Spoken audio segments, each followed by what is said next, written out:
Hello chess fans, this is Rick from Chess to Impress with number 147 in the series Viewers Games. If you would like your game to be analyzed on the Chess to Impress YouTube channel, you can send it to me by email to classroomchess64@gmail.com. It is the turn of Omar from Syria. When I watch the news, I always see fighting in Syria. Omar, I hope you are in a safe part of your country. Hi, I'm Omar from Syria. I started chess 2 years ago and I love this game. I follow both of your channels. Your videos help me improve a lot. I played this game on Lichess a while ago and it would be great to hear your thoughts about it in the Viewers Game series, says Omar. And Omar was black in this game, so we're going to look at the game from the black side. Omar's opponent was Mathieu Chi number 1 with a rating of 1794, and Omar has a rating of 1807 in the rapid section on Lichess. It was a 10-minute game, 10 minutes for the whole game with no increment. And Omar's opponent opened with the e-pawn, and Omar placed the Sicilian. Bishop c4, and now the main move in the database is e7, e6, but Omar plays knight c6. Also a fine move, just developing that knight. Here, white played c3, and that's the third most common option after knight c3 or knight f3. c3 was played. It is clear what white wants to do. He wants to build a strong pawn center with d4. Omar played g6. He's going to fianchetto that bishop on the long diagonal. Knight f3, bishop g7, queen e2, e6, white castled, and knight g2 e7. It looks like black is preparing for the d7 d5 thrust in the center. White played the bishop back, Omar castled, rook d1, and now d7 d5 is indeed the best move here, as indicated by the engine, but Omar pushed his d-pawn only one square, d6, a bit more modest.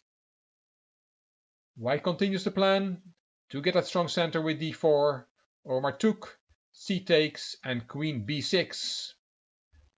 Bishop e3 from white, and white is looking at black's queen through that pawn.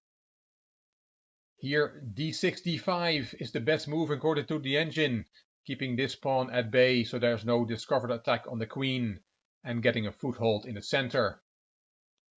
But Omar played knight a5 instead. He is not afraid of the discovered attack on his queen. White played it, d5, attacking the queen with the bishop, and Omar played queen b4, attacking the unprotected e-pawn.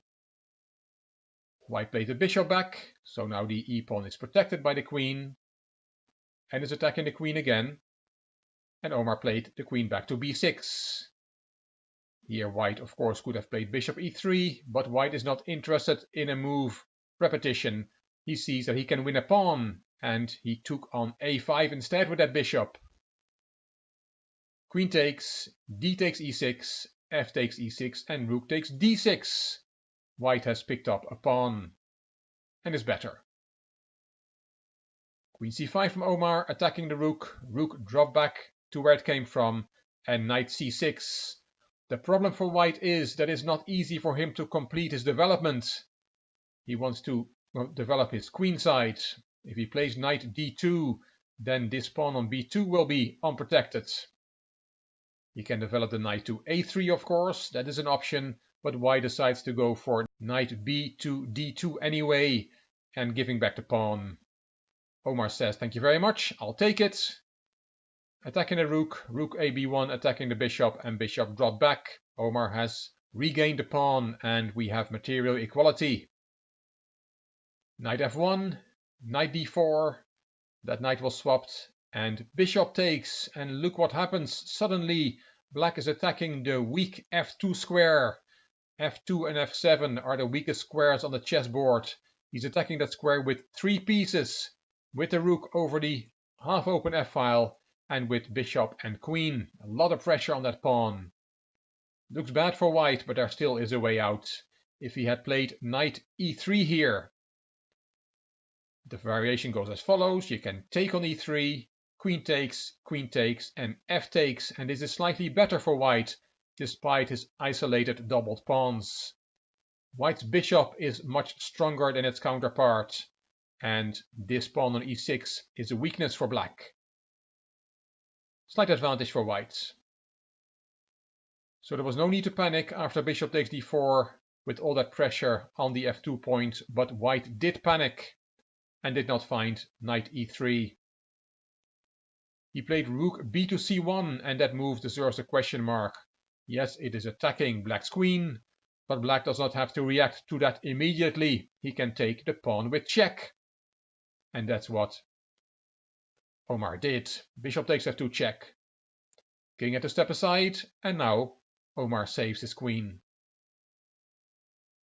e4, e5 should have been played here, and that is an instructive move, fixing the weakness on e6 and making the bishop on c8 into a very bad piece. And then the position is more or less equal, even though black is a pawn up. But after queen e7, white did not play e5, he played rook c2, another move that deserves a question mark.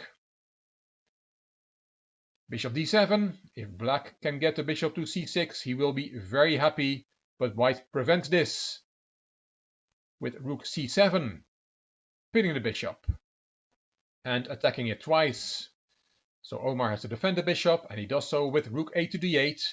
And now if white plays rook takes b7, then we have an equal position on the board. But white wants to win that bishop. He wants to win a piece by piling on the pressure on the bishop. And instead of rook takes b7, he played bishop a4, attacking this bishop a third time. White must have thought he would be winning here. And here the magic starts, because in fact Omar can completely ignore this triple attack on the bishop, which is pinned. He can just take on a4. Queen sacrifice, but not for long, because after rook takes e7, there is rook takes d1. That rook is protected by the bishop on a4, and it turns out black is totally winning here. Let's look at a variation. What if we take the pawn on b7? What will happen to us? Well, then there is bishop d4, and that's threatening mate in 2. By taking on f1, queen takes and rook takes, checkmate. The king is very awkwardly placed on h1. White has back rank problems. If he plays g3 to get air for his king, then there is rook d takes f1 check, king g2, and rook 1 to f2 check. The other rook is also possible. Wins the queen, because after queen takes, rook takes check, the smoke has cleared, and we count that black is 2 pieces up. This rook is nicely protected by the bishop. Black wins. So all this after bishop a4, double question mark, and then just take that bishop. Black wins. Omar didn't see it. He played b5. And after white took on b5, probably still thinking that he would be winning, because he's attacking the bishop on d7 3 times, and the bishop is pinned. Now Omar saw it. Bishop takes b5 was his 27th move, and this now also works like in the previous variation. It is not as difficult as in the previous variation, as this move is counter-attacking white's queen. Black is totally winning. He's winning the house, as the expression goes. Let's see what happened. White took the queen on e7, and Omar took on e2. And black is a piece up. He just took that piece on b5, and will win more material because of the awkward position of white's king and knight. We'll see some nice variations now. If you take on d8, that won't save you, because after rook takes d8, you cannot save your knight because of checkmate. If you play knight g3, then there is rook d1 check. You have to interpose that knight again, and this is checkmate. So what to do after bishop takes e2? As said, you cannot take on d8. Your rook is hanging on d1, and white played rook b1. White is a piece down, but keeps fighting. But then there is bishop takes f1 from Omar. White recaptured, and now that bishop on f2 went to c5, and this is a nice position. Black is a piece up, and that's enough for a comfortable win, but there is no way white can avoid more material loss because of his weak back rank. For the moment, both his rooks are hanging. And here, white played rook takes f8 check. Always good to take with check. But after rook takes f8, white had to resign. White has no time to save his rook on e7 from the attack of the bishop because of the checkmate threat on f1. He has to make Luft for his king by playing up one of his pawns, and then his rook on e7 will fall. King takes f8 instead would also have worked, because from d8 the rook is also threatening checkmate on the bottom rank, and white doesn't have time to save his rook. Very nice finish to the game. After rook takes f8, white resigned, and Omar had won this game. Nice final combination, very aesthetic. Well done, Omar, you played a very good game from start to finish.